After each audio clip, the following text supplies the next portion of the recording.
नमस्कार विद्यार्थी मित्रांनो, कसे आहेत सर्व? मजेत? तर आपण आज बघणार आहोत ह्या वर्षी म्हणजे 2026 मध्ये झालेला रायगड जिल्ह्याचा पेपर. त्यामधील अंकगणिताचे प्रश्न अगदी सोप्या भाषेत. रायगड जिल्ह्यामध्ये ह्या वर्षी गणिताचे एकूण 32 प्रश्न आले होते. एकूण 32 प्रश्न आले होते. तर आपण त्याचे सर्वांचे विश्लेषण सोप्या भाषेत बघणार आहोत. त्याआधी चॅनलवर नवीन असाल तर सबस्क्राईब करायचे. पोलीस भरती करणाऱ्या प्रत्येक विद्यार्थ्यांपर्यंत लिंक शेअर करायची आणि व्हिडिओ आवडला तर शेवटी लाईक करायचं. चला करूया सुरुवात करायची. पहिला प्रश्न बघा, दोन संख्यांची बेरीज व त्यांच्यातील फरक अनुक्रमे 20 व 8 आहे, तर त्या संख्यांच्या वर्गातील फरक किती? ऑप्शन बघा 12, 180, 160 आणि 28. दोन संख्या आहेत, त्यांची बेरीज 20 आहे. दोन संख्यांची बेरीज 20 आहे आणि दोन संख्यांची वजाबाकी 8 आहे. दोन संख्यांची वजाबाकी 8 आहे. कळले इथपर्यंत? तर तुम्हाला त्या दोन संख्यांच्या वर्गातील फरक काढायचा आहे. मग आता तुम्हाला a अधिक b आणि a वजा b हे कोणाचे फोड आहे? तर a वर्ग वजा b वर्ग ह्याची फोड आहे. a वर्ग वजा b वर्ग. मग आपण कसं सोडवतो? ह्या दोघातील फरक म्हणजेच काय? जी त्यांची बेरीज आहे आणि जी त्यांची वजाबाकी आहे, जो त्यांचा फरक आहे, सरळ त्यांचा गुणाकार. म्हणजेच 20 गुणिले 8 किती आले? 160.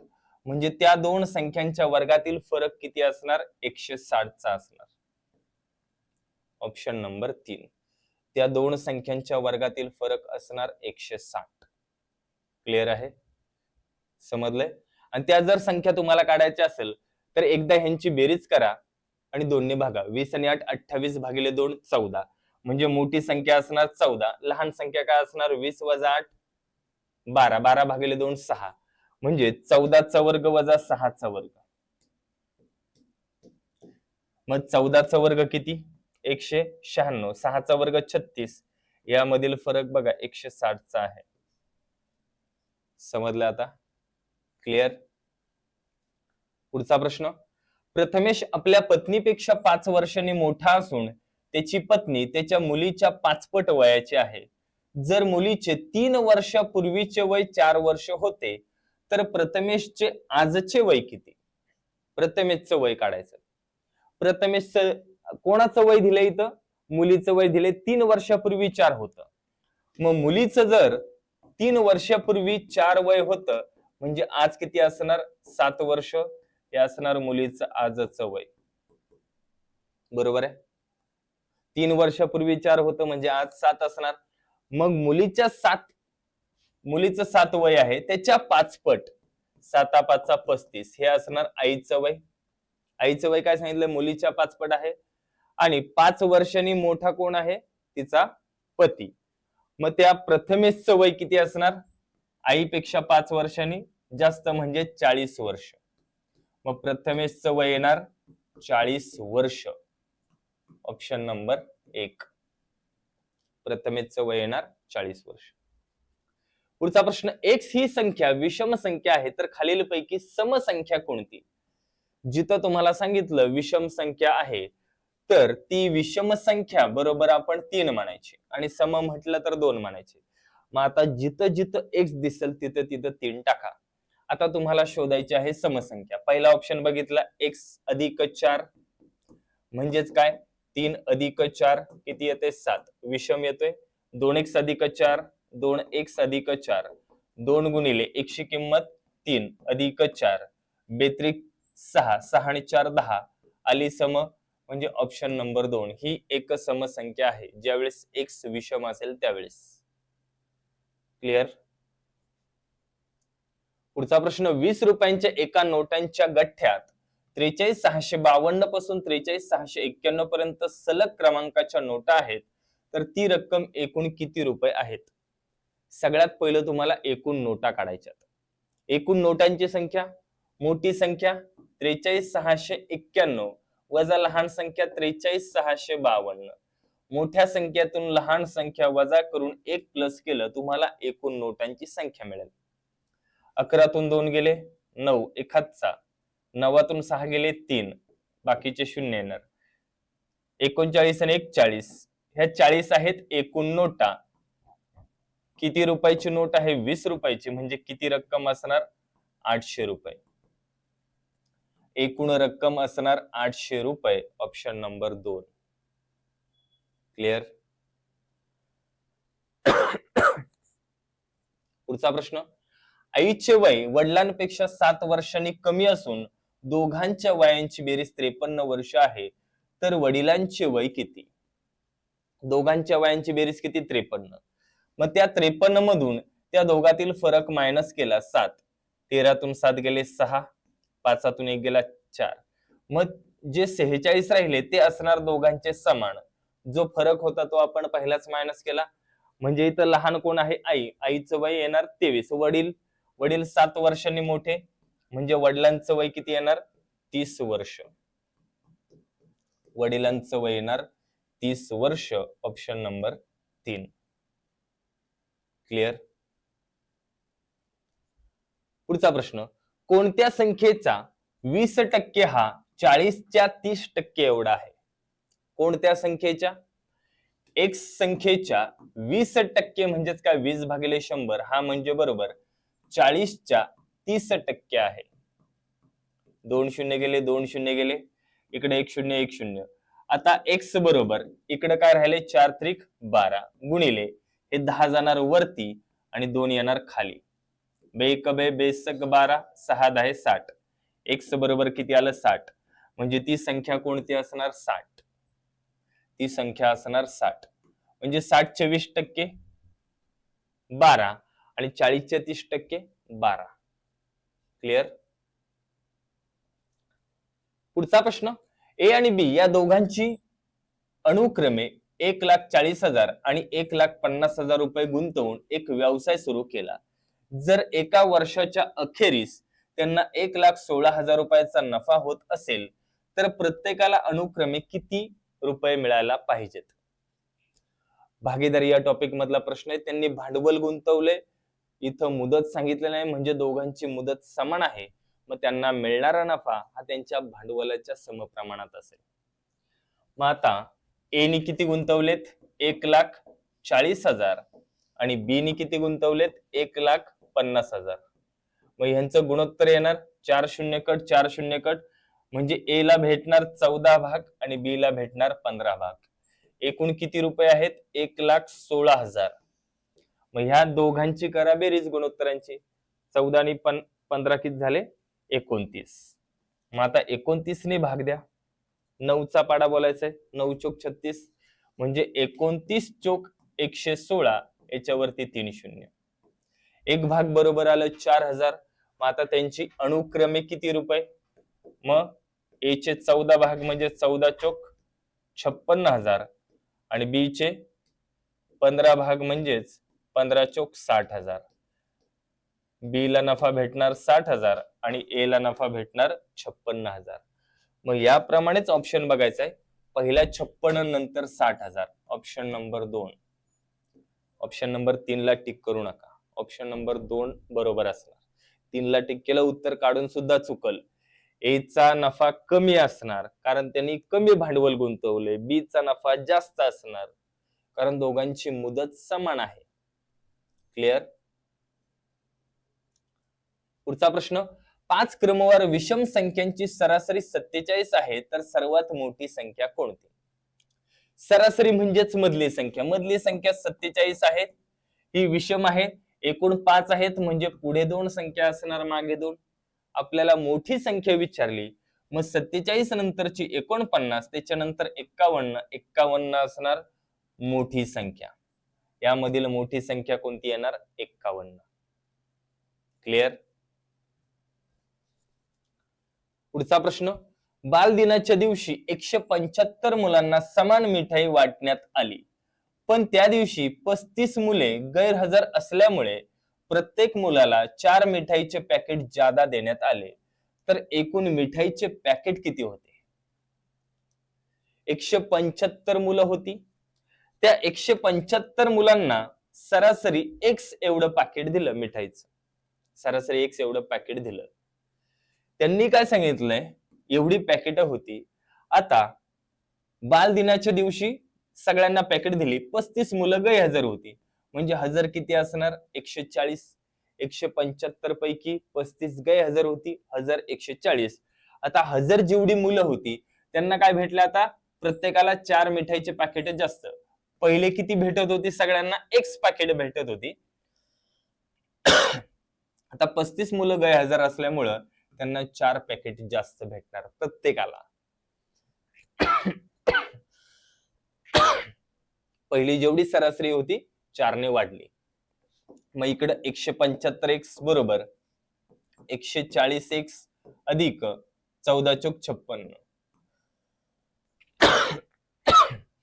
इकडे आणलं बरोबर 560. 175 मधून 140 गेले, राहिले 35x बरोबर 560. x बरोबर 560 भागिले 35. 7 5 35, 7 8 56 0, 5 1 5 16, 16 85. x बरोबर 16. म्हणजे एकूण पाकिट किती असणार? सरासरी 16 ने वाटली, एकूण मुलं किती होती? 175. प्रत्येकाला 16 पाकिट देण्यात आली. व 16 देण्यात आले म्हणजे एकूण किती होती? 16 5 80, 16 7 12 दर्शन 8 120, 16 1 16 10, 26 2 28.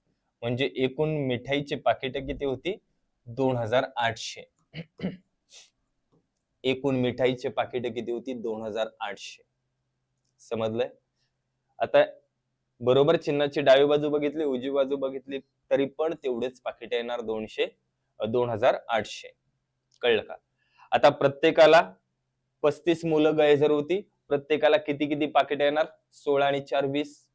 मग 140 गुणिले 20, 14 दुने 28, 20 2800 पाकिट एकूण होती. क्लिअर? पुढचा प्रश्न, एका 22.5 मीटर लांब आणि 12.5 मीटर रुंद अशा पडीक जागेच्या सपाटीकरणासाठी दर चौरस मीटरला 4 रुपये प्रमाणे खर्च केला तर एकूण किती रुपये खर्च झाले? आता सपाट करायचे म्हणजे तुम्हाला काढायचे क्षेत्रफळ, मग लांबी गुणिले रुंदी हे असणार क्षेत्रफळ, आणि एकूण खर्च आलाय प्रति चौरस मीटरला 4 रुपये प्रमाणे. मग आयताचं क्षेत्रफळ, लांबी गुणिले रुंदी, पॉइंट कडे न लक्ष देता गुणाकार करा. 5 25, 2 हातचे 5 दुने 10 2 12, 5 1 5, 5 दुने 10 आणि 1 11, 0, 2 पंच 10, 2 दुने 4 आणि 1 5, 2 दुने 4, 2 0, 5 2 2, 5 5, 2 2, 5 5 10 आणि 1 11, 4 आणि 1 5 2, 7 आणि 1 8, 2 घरं सोडून पॉइंट, म्हणजेच किती आलं? 281.25 एवढं आलं क्षेत्रफळ. प्रति चौरस मीटर किती रुपये खर्च आहे? 4 रुपये. मग इथं तुम्हाला 281.25 गुणिले करायचे 4. 4 पंच 20, 4 दुने 8 आणि 2 10, 4 1 4 आणि 1 5, 4 8 32, 4 दुने 8 आणि 3 11, 2 घरं सोडून पॉइंट, म्हणजेच किती खर्च आला? 1125 रुपये. एकूण सपाटीकरणासाठी खर्च येणार 1125 रुपये. Option number 4. समजलंय? क्लिअर? कळलं का? किंवा तुम्हाला आता हे गुणाकार करायला काहींना वाटलं असेल हे पॉइंटचं कसं करणार काय, मग तुम्हाला पॉइंटचा गुणाकार करायचा असेल दुसरी पण एक पद्धत आहे, पॉइंट घालवायचे. आपल्याला काय सांगितलं इथं? सपाट करायचं आहे, म्हणजेच आपल्याला क्षेत्रफळ काढायचं आहे. मग लांबी 200, याचा पॉइंट काढला, इथे एक शून्य देऊन टाकला, गुणिले 12.5, याचा एक शून्य काढला, पॉइंट काढला, इथे एक शून्य देऊन टाकला. कळलं? पॉइंट गेले.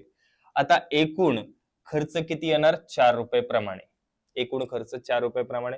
आता बघा इथं भाग द्या. 5 दुने 10, 5 चोक 20, 2 उरले, 5 5 25, 5 दुने 10, 5 दुने 10, 5 5 25.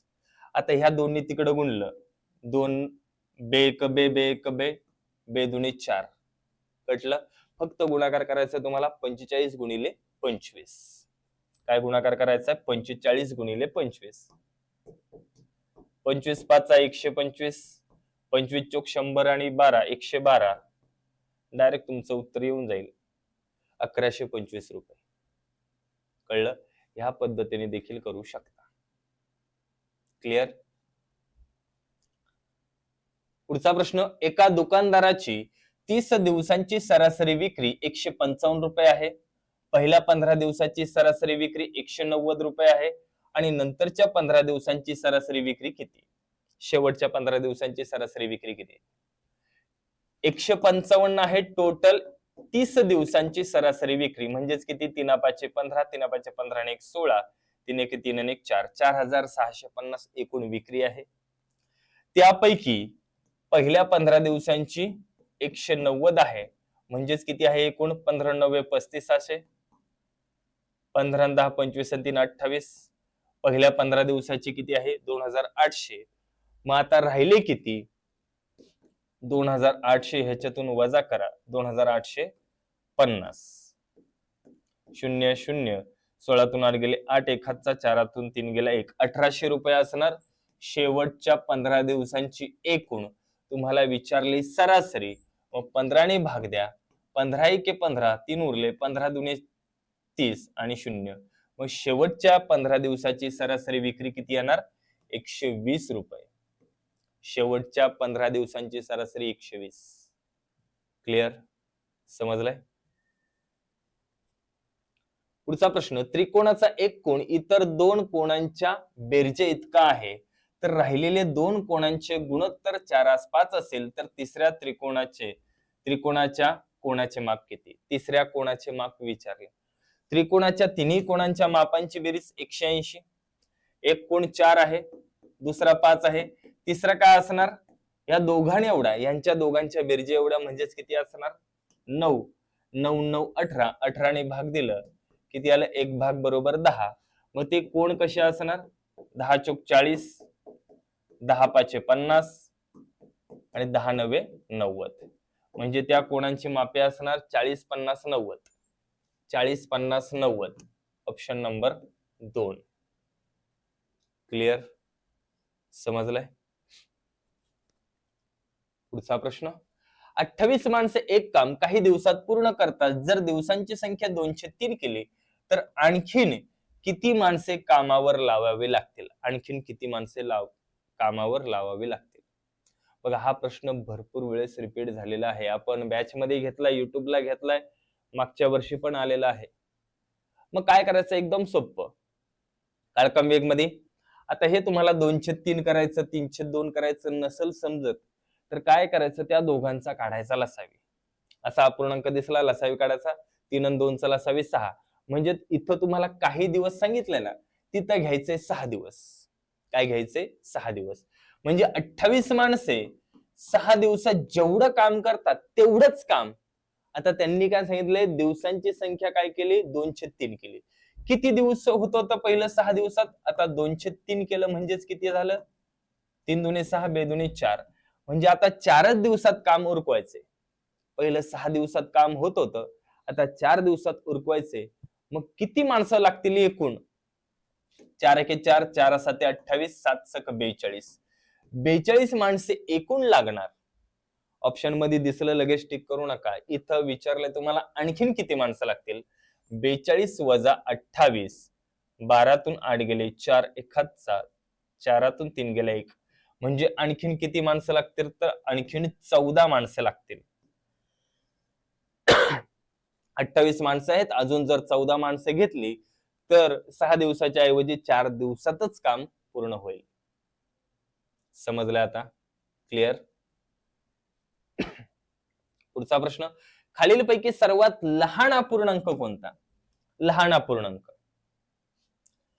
1/2 लहान शोधायचा असेल, पुढचा 9/10 तिरकस गुणाकार करायचा. 10 1 10, 9 दुने 18. मग मोठ्याला कट करायचं. 1/2. पुढचा अपूर्णांक 3/4 तिरकस गुणाकार. 4 1 4, 3 दुने 6. मोठ्याला कट करायचं. 1/2. पुढचा घेतला 5/8. 8 1 8, 5 दुने 10. मोठ्याला कट केलं. राहिला कोणता 1/2. लहान अपूर्णांक कोणता येणार 1/2. Option number 1. क्लिअर आहे आता, समजलंय? पुढचा प्रश्न, दोन समान लांबीच्या रेल्वे एकाच दिशेने जात आहेत, त्या सिग्नल खांबास अनुक्रमे 20 सेकंद व 50 सेकंदात कालावधीत ओलांडतात, तर जास्त वेग असणारी रेल्वे दुसऱ्या रेल्वेस किती वेळात ओलांडेल? बघा, रेल्वे टॉपिक मधला प्रश्न आहे. ज्या वेळेस तुम्हाला समान लांबीच्या रेल्वे आहेत पण लांबी दिलेली नाही आणि वेग कसा असणार, वेगवेगळा असणार, कारण त्या एकाच सिग्नलला एक रेल्वे ओलांडते 20 सेकंदात, दुसरी 50 सेकंदात, वेगही दिलेला नसेल आणि तुम्हाला त्या एकमेकांना किती वेळात ओलांडेल हे काढायचं असेल, तर तुम्हाला लावायचं आहे सरासरी वेगचं सूत्र. काय सूत्र आहे? 2 गुणिले पहिला वेग गुणिले दुसरा वेग भागिले वेगांमधील फरक. एकाच दिशेने आहे म्हणून वेगांमधील फरक घ्यायचा. 50 मधून 20 गेले 30, शून्य गेला शून्य गेला, करा सगळ्यांचा गुणाकार. 20 100 गुणिले 2 200, 200 भागिले 3, 3 सक 18, 2 उरले 3 सक 18, 3 सक 18, 3 सक 18, म्हणजे वेळ किती लागणार आहे तर 66.66 सेकंद इतका वेळ लागेल. Option number 3. ज्यावेळेस दोन रेल्वे गाड्या समान लांबीच्या असतील आणि त्यांच्या एका सिग्नलला एका ठिकाणाला वेगवेगळ्या वेळात ओलांडत असेल आणि ते एकमेकांना किती वेळात ओलांडेल अशा प्रकारचा प्रश्न आला तर तुम्हाला काय करायचं आहे, अशा वेळेस 2 गुणिले पहिल्या गाडीचा वेग गुणिले दुसऱ्या गाडीचा वेग छेदस्थानी वेगांची वजाबाकी. क्लिअर? पुढचा प्रश्न, सुमितचा पगार अमित पेक्षा 25% जास्त आहे, तर अमितचा पगार सुमित पेक्षा किती टक्क्यांनी कमी आहे? अशा तुलनात्मक प्रश्न आला तर फक्त पहिल्या वाक्याकडे बघायचं. किती टक्के दिलं तेवढं वरती 100 ला गुणिले घ्यायचं. पहिल्या वाक्यात जास्त शब्द आला 100 मध्ये प्लस करायचा, कमी शब्द आला 100 मधून मायनस करायचा. करा काटाकाटी. 25 एके 25, 25 पाचा 125, 5 दुने 10 शून्य, म्हणजेच अमितचा पगार सुमित पेक्षा 20% कमी आहे. किती टक्क्यांनी कमी आहे? 20%. Option number 2. क्लिअर? समजलं सगळ्यांना? पुढचा प्रश्न, एका आयताची लांबी 20% वाढवली व रुंदी 20% कमी केली तर क्षेत्रफळामध्ये काय फरक पडेल? अशा प्रकारचा प्रश्न आला. चौरसाचा असेल, आयत असेल, वर्तुळाचा असेल, त्रिज्या एवढी वाढवली, क्षेत्रफळामध्ये काय बदल होईल? तर पहिलं क्षेत्रफळ घ्यायचं 100. पहिलं 100 होतं, आता लांबी 20% वाढवली म्हटल्यावर 120% आणि रुंदी 20% कमी केली म्हणजे 80%च राहिली. आता 100 ला 100 गेले, 2 शून्यला 2 शून्य गेले, 12 8 96. पहिलं होतं 100 क्षेत्रफळ, आता 96 झाले, म्हणजेच 4% घट झालेली आहे. 4% घट झालेली आहे. Option number 1. काहीच फरक पडणार नाही असं नाही. तुम्ही म्हणाल लांबी वाढवली 20%, रुंदी कमी केली 20%, मग काय फरक पडायला नको, पण क्षेत्रफळामध्ये मात्र फरक पडणार आहे. क्षेत्रफळ 4% कमी होणार आहे. कळलं? क्लिअर?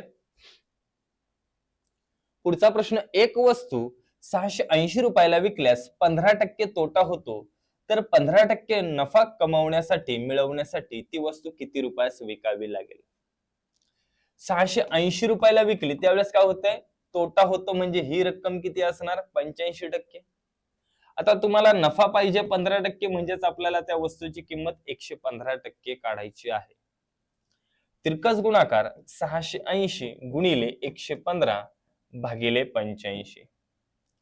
17 पाचे 85, 17 चोक 68 शून्य, 5 एके 5, 5 8 40. गुणाकार करा. 8 पंचे 40, 8 4 12, 8 1 9, म्हणजेच 920 रुपयाला विकली तर 15% नफा होणार.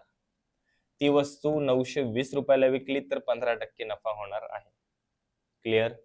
समजलंय? पुढचा प्रश्न, एका नळाने 1 हौद भरण्यासाठी 10 तास लागतात, तोच हौद दुसऱ्या नळाने खाली करण्यासाठी 15 तास लागतात. जर दोन्ही नळ एकाच वेळी उघडले तर हौद भरण्यास किती वेळ लागेल? एक नळाने 10 तासात भरतोय, दुसऱ्या नळाने 15 तासात, दोघांचा काढलेला असावी 30. म्हणजे 30 लिटरची ती टाकी आहे, तो हौद आहे. मग आता 10 तासात भरतो म्हणजे 10 त्रिक 30, एका तासाला 3 लिटर पाणी भरतो. हा 15 तासात रिकामा करतो म्हणजे एका तासाला 2 लिटर पाणी कमी करतो. म्हणजेच 3 लिटर भरणार, 2 लिटर रिकामा होणार, म्हणजे 1 लिटरच भरलं जाणार आहे. एकूण किती लिटरची टाकी आहे? 30 लिटरची. तासाला 1 लिटर म्हणजे किती तास लागणार आहे? 30 लिटर भरायला पूर्णपणे 30 तास लागतील. किती वेळ लागणार? 30 तास. क्लिअर? पुढचा प्रश्न, 1 वर्ष 3 महिने अधिक 2 वर्ष 11 महिने वजा 3 वर्ष 5 महिने. आता हे दोन पद्धतीने सोडवता येईल. पहिलं सगळ्यांना महिन्यांमध्ये करा किंवा काहीला वर्ष आणि नंतर महिन्यामध्ये केलं तरी चालतंय. दोन्ही पद्धतीने सांगतो. पहिलं सगळ्यांना महिन्यामध्ये. 1 वर्ष म्हणजे 12 महिने अधिक 3 अधिक 2 वर्ष म्हणजे 24 महिने अधिक 11 वजा 3 वर्ष म्हणजे 36 महिने अधिक हे 5 महिने. 12 आणि 3 15, 24 आणि 1 25 10, 35, 5 आणि 5 10, 3 आणि 2 5. एकूण झाले 50 महिने आणि 36 आणि 5 किती झाले? 41 वजा 41 महिने राहिले किती? 9 महिने. आपल्याला ऑप्शन मध्ये वर्ष मध्ये दिसते. मग वर्षामध्ये रूपांतर करायचं असेल काय करायला लागेल? 12 ने भागावं लागेल. मग 3 त्रिक 9, 3 चौक 12 म्हणजे 3/4 वर्ष. किती उरणार आहे? 3/4 वर्ष. Option number 4. कळले? क्लिअर आहे? आता हे तुम्हाला जर वर्षांनी सोडवायचं असेल, आता डायरेक्ट वर्षच.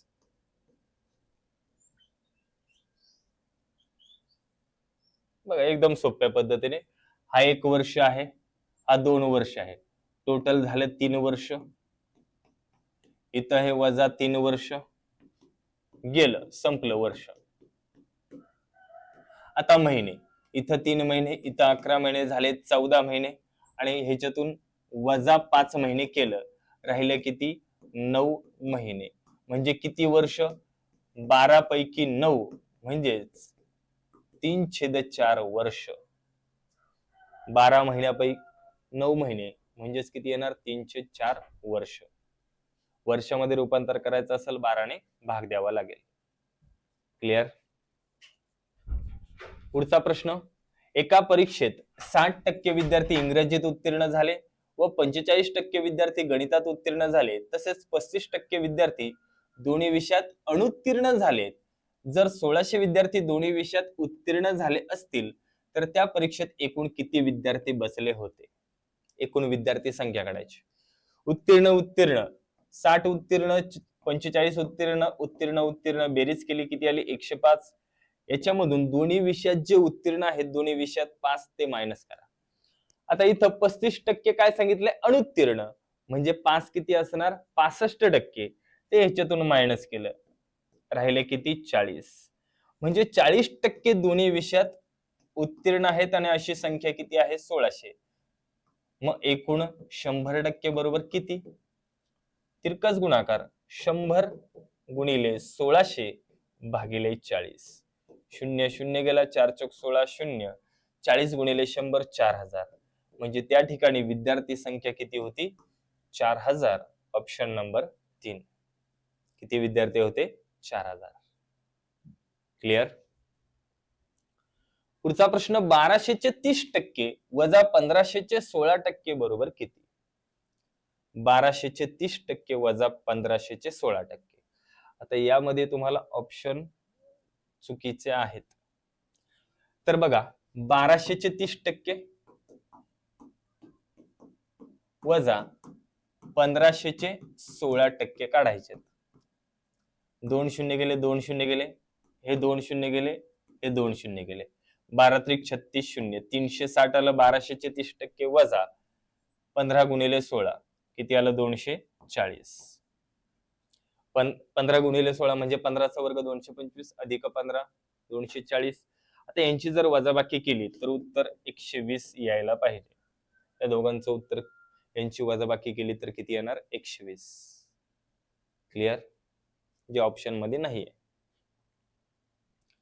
पुढचा प्रश्न, पी व क्यू चा महिन्याचा सरासरी पगार 5050 रुपये आहे. क्यू व आर चा महिन्याचा सरासरी पगार 6250 रुपये आहे. पी व आर चा महिन्याचा सरासरी पगार 5200 रुपये एवढा आहे. तर पी चा मासिक पगार किती? मासिक म्हणजे महिन्याचाच काढायचा आहे. तर बघा, तुम्हाला जर डबल दोघं असतील आणि त्यांचा सरासरी दिला असेल तर अशा वेळेस काय करायचंय? कोणाचा काढायचा आहे? पी चा. मग जिथं जिथं पी दिसतो तिथं तिथं करा बेरीज. पी कुठे आहे? पी आणि क्यू मध्ये आहे. सरासरी किती आहे? 5050 घेतलं. आणि कुठे आहे? पी आणि आर यांचा सरासरी 5200. यांची करा बेरीज. 0 5 2 5 5 10. आता ज्याच्यात पी नाही ते वजा करा. पी कशात नाही? क्यू आणि आर मध्ये. मग ते वजा करा. ह्यांची सरासरी किती आहे? 6250. डायरेक्ट तुम्हाला पी चा पगार भेटून जाईल 4000. एकदम सोप्या पद्धतीने पी चा पगार 4000, ऑप्शन नंबर 1. तुम्हाला क्यू चा पगार काढायचा असेल तर जिथे जिथे क्यू दिसतोय त्या सरासरींची बेरीज करून त्याच्यात क्यू नाही ते वजा करून टाका. तुम्हाला क्यू चा पगार भेटेल. तुम्हाला आर चा पगार काढायचा आहे, जिथे जिथे आर दिसेल त्यांची बेरीज करा. जिथे आर नाही ते त्याच्यातून वजा करा. तुम्हाला आर चा पगार भेटून जाईल. समजलंय? तर ह्याची उत्तर काढायची, क्यू चा आणि आर चा पगार, आणि कमेंट मध्ये नक्की सांगायचं कशी वाटली ट्रिक. क्लिअर? मी ह्याच्या आधी पण तुम्हाला ही ट्रिक सांगितली होती. गणित आणि विज्ञान, विज्ञान आणि इंग्रजी यांची सरासरी दिली, किंवा गहू आणि ज्वारी, तांदूळ आणि बाजरी असं तुम्हाला सांगितलं होतं. सगळ्यांना ही ट्रिक बसते. जे काढायचे जिथं आहे त्यांची बेरीज करून, ज्याच्यात ते नाही ते त्याच्यातून वजा करा. कशातून? सरासरीतून. समजलंय? क्लिअर का? आता तुम्ही पी आणि क्यू ची सरासरी दिली, मग एकूण काढणार. क्यू आणि आर ची सरासरी दिली, मग एकूण काढणार. पी आणि आर ची सरासरी दिली, मग एकूण काढणार. मग त्याला भागिले 2 करणार, मग तुमची एकूण सरासरी भेटणार. मग त्या एकूण मधून पी क्यू आर चं एकूण भेटणार. मग त्या पी क्यू आर मधून मग तुम्ही क्यू आर वजा करणार, तेव्हा पी भेटणार. एवढं सगळं करण्यापेक्षा ही पद्धत बेस्ट आहे, सोपी आहे, आणि ही ट्रिक अशा प्रकारच्या सगळ्या गणितांना बसते. क्लिअर? पुढचा प्रश्न, वर्गमुळात वर्गमूळ. 25 चं वर्गमूळ 5 इथे टाकलं, प्लस आहे प्लस केलं. 620 अधिक 5, 625 चं वर्गमूळ 25 इथे टाकलं. 6 5 11, 5 3 8, 81. 81 चं वर्गमूळ किती? 9. फायनल उत्तर किती आलं? 9. Option number 4. क्लिअर? पुढचा प्रश्न, 5x बरोबर 6y बरोबर 3z बरोबर 9m. तर सर्वाधिक मूल्य कशाचे? अशा प्रकारचा प्रश्न आला, तुम्हाला सांगितलं ज्या अक्षराच्या शेजारचं सगळ्यात लहान अंक त्याचं मूल्य सगळ्यात जास्त, ज्या अक्षराच्या शेजारचा अंक मोठा त्याचं मूल्य सगळ्यात कमी. मग सगळ्यात लहान अंक कोणता आहे? 3, म्हणजे 3z चा असणार सगळ्यात जास्त मूल्य, आणि सगळ्यात मोठा अंक 9, मग 9m चा असणार सगळ्यात कमी मूल्य. हा असणार सर्वात जास्त. z ची किंमत येणार सर्वात जास्त. कळलं? आणि ह्या m ची किंमत येणार सर्वात कमी. सगळ्यात जास्त कोणाची किंमत आहे? तर z ची किंमत आहे. क्लिअर? तुम्हाला सोपी ट्रिक सांगितली. आता हे सोडवायचं कसं? तर बघा काय दिलेलं आहे इथं, 5x बरोबर 6y बरोबर 3z बरोबर 9m. ह्याचाच अर्थ 5x ची जेवढी किंमत आहे तेवढी 6y ची, तेवढीच किंमत 3z ची, तेवढीच किंमत 9m ची सुद्धा आहे. मग एक अशी संख्या बघायची ज्याला सगळ्या संख्येने भाग जाईल, म्हणजे तुम्हाला काढायचा लसावी. लसावी किती येणार? 90. 90 ला सगळ्यांनी भाग जाईल. तुम्ही 90 घ्या, 180 घ्या, काही घेतलं तरी चालते. याचाच अर्थ 5x बरोबर किंमत 90 आहे, 6y बरोबर पण 90 आहे, 3z बरोबर सुद्धा 90 आहे, आणि 9m बरोबर सुद्धा 90 आहे. कारण ते कसे आहेत? सर्व समान आहेत, सर्व बरोबर आहेत. मग या ठिकाणी x बरोबर काय येणार 90/5 किती आलं 18 x ची किंमत 18 आली. आता y बरोबर येणार 90/6 y ची किंमत किती आली 15. z बरोबर 90/3 किती आली 30 z ची किंमत सगळ्यात जास्त. आता m बरोबर काय येणार 90/9 9 10 90 बघा m ची किंमत काय आली सगळ्यात कमी आली का. सगळ्यात लहान संख्या ज्या अक्षरा शेजारी आहे त्या अक्षराचं मूल्य सगळ्यात जास्त, मोठी संख्या ज्या अक्षराच्या शेजारी आहे त्या अक्षराचं किंमत त्याचं मूल्य सगळ्यात कमी. समजलं आता क्लिअर का. पुढचा प्रश्न, एका शेतात काही गायी व काही गुराखी आहेत. गायी आणि गुराखी यांच्या पायांची एकूण संख्या 98 व डोक्यांची संख्या 26 आहे. तर त्या ठिकाणी गायी व गुराखी किती. हा प्रश्न तर फार फेवरेटच झालेला आहे, कितीतरी वेळा रिपीट झालेला आहे. आपल्या युट्यूबला पण मी कितीतरी वेळा घेतलाय, बॅच मध्ये घेतलाय, सर्व ठिकाणी हा प्रश्न आलाय, फेवरेटच झालाय. आता पाय आणि डोक्यांची संख्या दिली असेल तर आपण कसं सोडवतो, पायांच्या संख्येला 2 ने भाग दिलं, 2 8 2 9 18 यामधून त्यांची एकूण संख्या 26 वजा केलं, 9तून 6 गेले 3, 4तून 2 गेले 2 म्हणजे 23 असणार गायी. याचं जे उत्तर येईल ते असणार 4 पायाचे प्राणी. 4 पायाचा प्राणी कोण इथं गायी. गायींची संख्या 23, मग गुराखी किती असणार 3 म्हणजे 23 आणि 3, 3 आणि 23 ला टिक करू नका. पहिलं विचारले गायी, गायी 23 आणि गुराखी, गुराखी 3. जसं प्रश्नात विचारलं त्याप्रमाणे उत्तर द्यायचं. आता उत्तर काढलं 23 3 आणि टिक केलं 3 23 ला उत्तर चूक देण्यात येईल. समजलंय. पुढचा प्रश्न, एका त्रिकोणाचे 3 कोणांचे गुणोत्तराचे प्रमाण एकाच 3/5 आहे. सर्वात मोठा कोण किती अंशाचा असेल. त्रिकोणाच्या तिन्ही कोणांच्या मापांची बेरीज 180 अंश. मग त्या गुणोत्तरांची बेरीज करा. 3 आणि 1 4, 4 आणि 5 9, 9 ने भाग दिला, 9 2 18 0, एक भाग बरोबर 20. मग तुम्हाला विचारलंय सगळ्यात मोठा भाग कोणता आहे 5, मग 20 5 100. सगळ्यात मोठा कोण असणार 100 अंशाचा. कळलं. सगळ्यात लहान 20, मधला 60. कळलं. त्रिकोणाच्या तिन्ही कोणाच्या मापांची बेरीज 180 अंश. क्लिअर. पुढचा प्रश्न, एक धावपटू 200 मीटर अंतर 24 सेकंदात पार करतो तर त्याचा ताशी वेग किती. हा प्रश्न आपण बॅच मध्ये घेतलेला आहे, रेल्वे वेगवेळ अंतर या टॉपिक मध्ये. तुम्हाला काय काढायचं इथं वेग. वेग बरोबर अंतर भागिले वेळ गुणिले 18/5.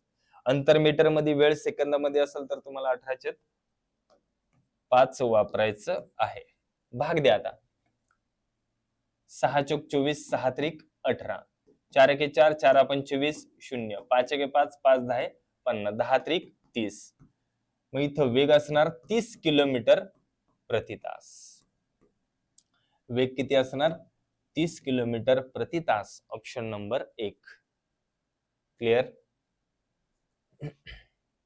पुढचा प्रश्न, 1 मीटर म्हणजे किती इंच. आता हे पाठच ठेवायचंय तुम्हाला. 1 मीटर म्हणजे 40च्या जवळपास, म्हणजेच 1 मीटर म्हणजेच किती येणार 39.37 इंच. 1 मीटर म्हणजे 40च्या जवळपास म्हणजेच 39.37 इंच. क्लिअर. पुढचा प्रश्न, 0.018 घनमीटर चा घन सेंटीमीटर किती. 0.018 चा घनमीटर.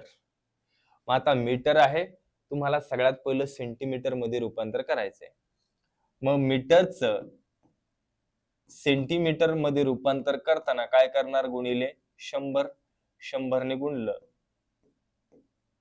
3 घरं सोडून पॉइंट म्हणजेच किती आलं 1.8. आता तुम्हाला करायचं आहे घन.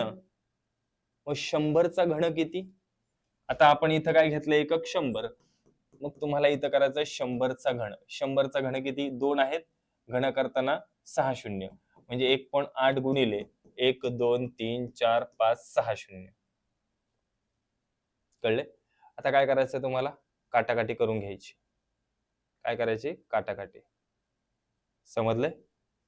0.18 डायरेक्ट इथं तुम्ही काय करायचंय?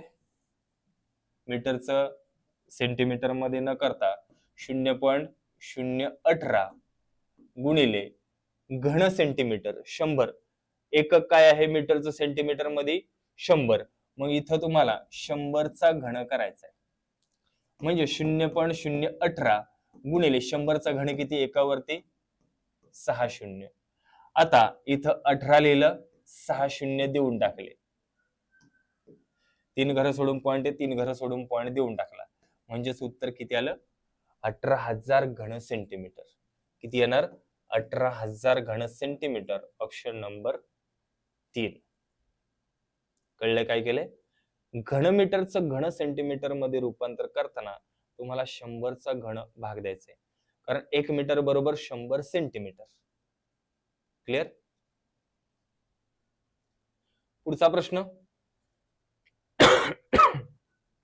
दर साल दर शेकडा किती दराने व्याज आकारणी करावी म्हणजे 1500 रुपयांवर 3 वर्षात 540 रुपये व्याज येईल? हा सुद्धा प्रश्न भरपूर वेळेस रिपीट होतोय. हा सुद्धा आवडीचाच प्रश्न आहे. व्याज 540 गुणिले 100 भागिले मुद्दल 1500 गुणिले वर्ष 3. 2 शून्य गेले, 2 शून्य गेले. 3 ने भाग दिला 180, 15 ने भाग दिला 12. म्हणजे व्याजाचा दर असणार 12%. Option number 4. भरपूर विद्यार्थ्यांचा हा प्रश्न ऑप्शन सहित पाठ असेल. बरोबर?